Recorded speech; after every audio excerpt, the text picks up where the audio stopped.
मान्य सदस्य आरएन राईको भाषालाई सुधार्नको लागि र मर्यादित गर्नको लागि म ध्यानाकर्षण गराउँछु।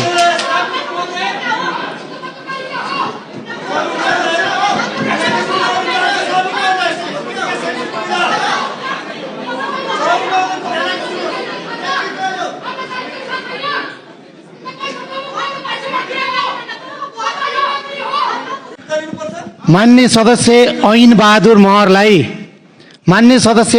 महरलाई मैले पटक पटक सभामुखले आफ्नो कुरा राख्दै गरेको हुनाले बस्न पनि अनुरोध र उहाँलाई मैले समय पनि दिएको छैन र उहाँलाई मैले माइक पनि दिएको छैन।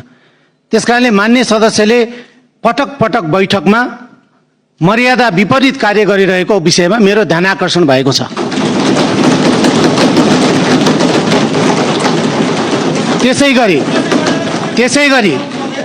त्यसै गरी मान्य सदस्य ध्रुवराज राईलाई पनि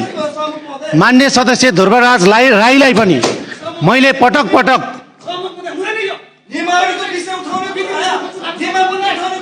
मान्य सदस्य आरएन राई प्रति पनि मेरो ध्यानाकर्षण भएको छ।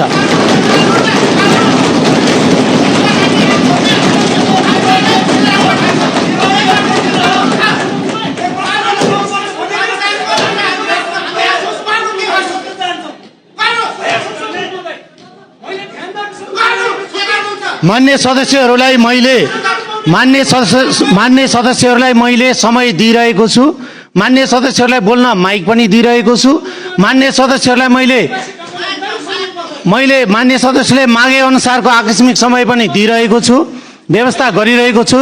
तर मान्य सदस्यहरूले सदनमा देखाउनु भएको व्यवहारप्रति मेरो ध्यानाकर्षण भएको छ।